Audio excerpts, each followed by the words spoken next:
میکنیم با جانفدایان و بازماندگان جانفدایان و تا رهایی عزیزان در بندمان در خیابان میمانیم.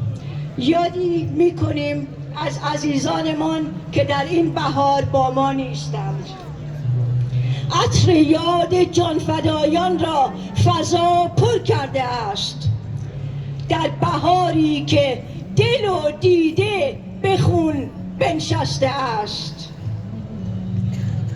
فتنه میبارد از آن ضحاک زندان، خدایا رحمتی، مهلت امروز و فردایش به مویی بسته است. هنوز آنجا نفسها دلنشین است، جهان از بانگ خشمم پرطنین است. مگو کن سرزمینی چون سراب است، چو فردا در رسد دشت بهار است. بهارا شور شیرینم برانگیز، شرار عشق دیرینم برانگیز.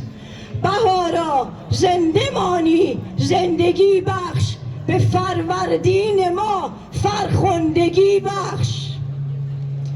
اگر خود عمر باشد سر براریم، سر و جان در هوای هم گماریم. میان خون و آتش رقص و شادی، از این موج و از این طوفان برآییم. پاینده ایران جاوید. یک دست بلند بزنیم برای دوست عزیزمان شهلا. حالا یکی از نسل ویکتوری برای ما یه سخنرانی به دانمارکی داره.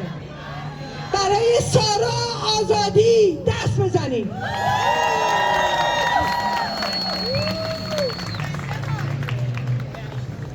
Goddag alle sammen. Først så vil jeg gerne rette henvendelse til jer over på den anden side af vejen. Det vil være en rigtig god idé for jer at lytte med nu. Og hvis jeres religion virkelig er baseret på tolerance og respekt, så vil I skrue ned for musikken.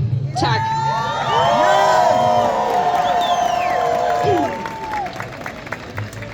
Mit navn er Iran.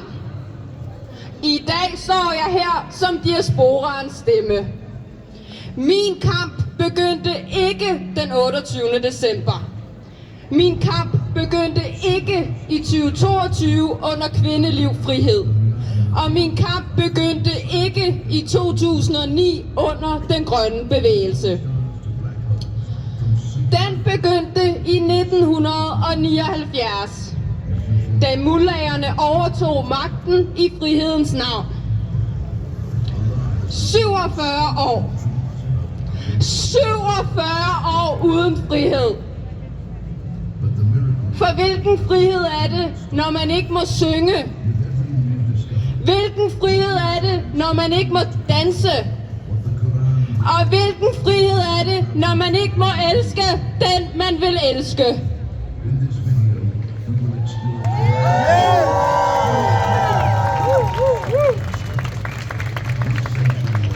Her i Danmark kan vi stå på dette torv og sige vores mening. Vi kan kritisere magten uden frygt. I Iran kan det koste dig livet.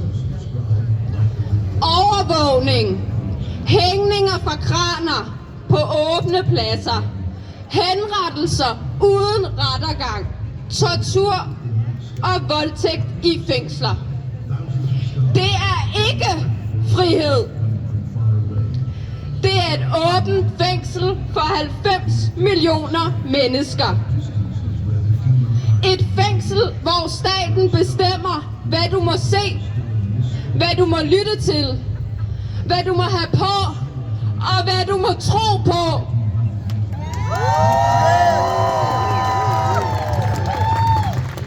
Payande! Iran! Payande! Iran!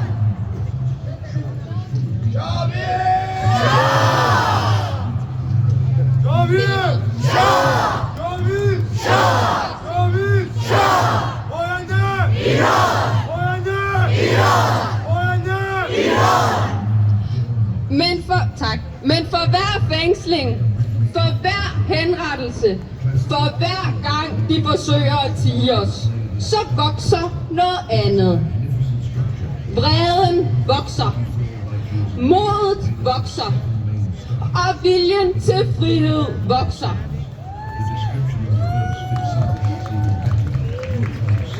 Mit navn er Iran, og jeg er diasporans stemme. I 47 år har mit folk gjort modstand. 47 år med fængslinger, 47 år med tortur og 47 år med blod på gaderne. Senest har vi set 10.000 af civile dræbt, 100.000 arresteret og 10.000 henrettet. Det var unge mennesker, studerende, kvinder og børn. Og hvad var deres forbrydelse? At de ønskede det samme som os, der står her i dag. Retten til at leve. Men hvad skal folk stille op mod maskinevåben? Hvad skal folk stille op mod udenlandske militser?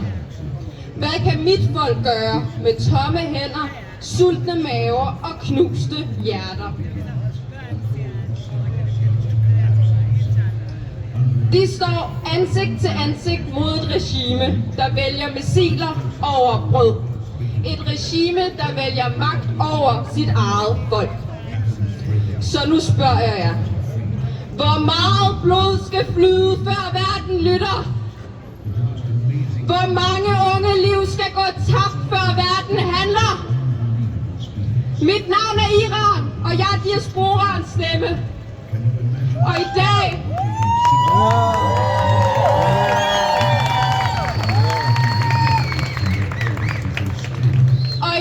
runger et navn gennem Irans gader. Reza Pahlavi!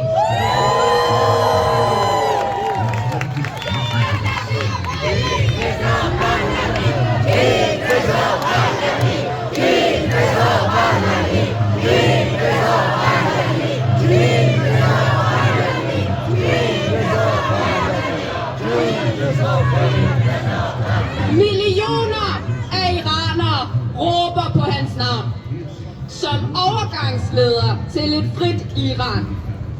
Ikke for et nyt diktatur, ikke for endnu en revolution, men en overgang til et frit, sekulært og demokratisk Iran.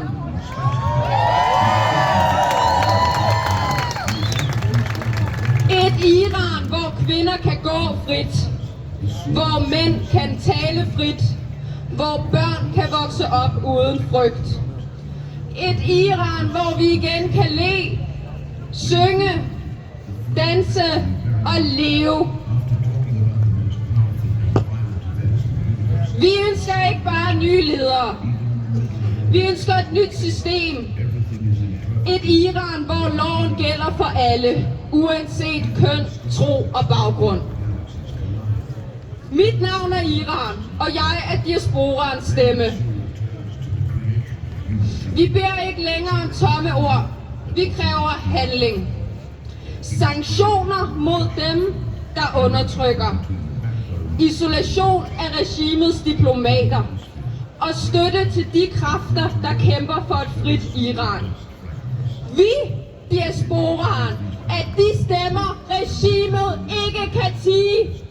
Vi bærer sandheden ud i verden. Mit navn er Sara. Og først når Iran er frit, er jeg fri.